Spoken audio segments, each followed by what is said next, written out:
President Donald Trump. Joining me now, Chris Farrell. He's the Director of Investigations and Research at Judicial Watch. Chris, it's great to see you here tonight. Good to be with you. Your reaction. This president has been fighting through half of his presidential campaign against some of the most salacious and ignorant, contrived nonsense viewed by smear machines. And yet here's a man, as you saw there. He is, throughout that today, he is ebullient even. He's not just simply up. He is strong. And he is being savaged every day in every possible outlet in the country, it seems, left-wing outlet. Your reaction? Well, I think it's interesting to look at him as you interviewed him and just kind of take him in as just talking to you, right? That kind of format, and then bounce it against the fusion GPS kind of make-believe world where they would have you believe he's a maniac or he's unstable or whatever. And, you know, this isn't opposition research by the DNC and Hillary Clinton's campaign and these fusion operatives. This is opposition manufacturing. They are making things up. There's a difference between, hey, let's go look at this guy's background, and hey, let's just go make stuff up, and that's what we're seeing. It goes to me, Chris, well beyond that. Here is a group of people, a GPS fusion.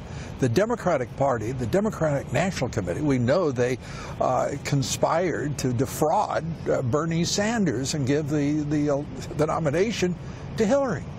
They're not just making things up. They're defrauding the American people. They are a vicious smear machine, and basically we're appealing to the Democratic Party throughout successfully to protect them from subpoenas, to ignore all that they are, and let's all pretend that somehow they have First Amendment protection. Yeah, we've moved into the world of crimes. This is no longer a disagreement on policy.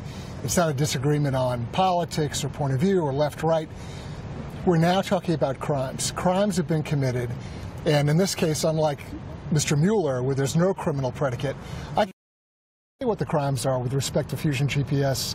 And no criminal predicate when it comes to the charge of collusion against Trump and Russia nonsense. There's nothing there.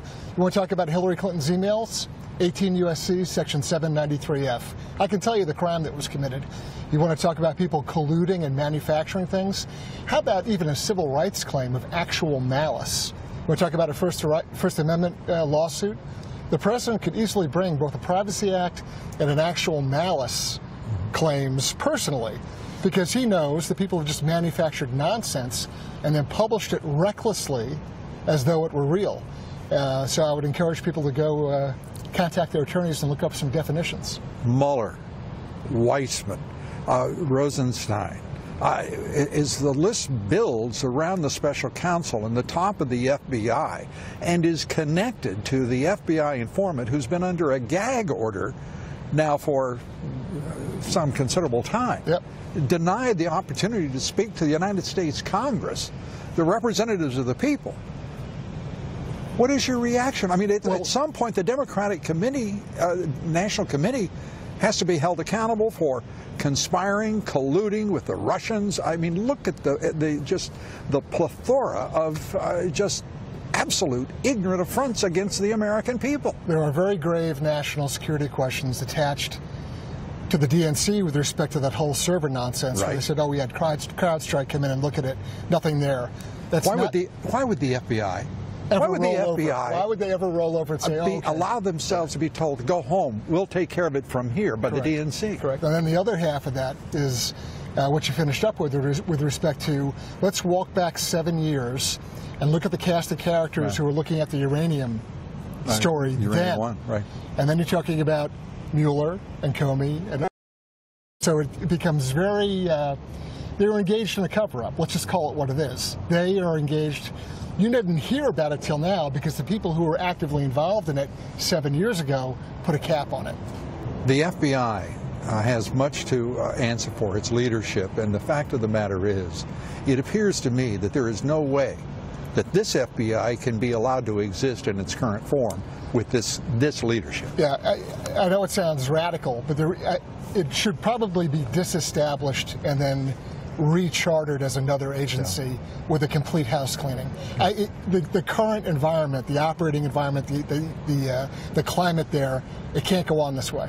All right. Chris Farrell, thanks for being here. Thank you. We appreciate it. And the beat goes on. It does. And again, thanks for all you and Judicial Watch do to help the people find out what little we know. We'll At least there's some. Thanks, Chris.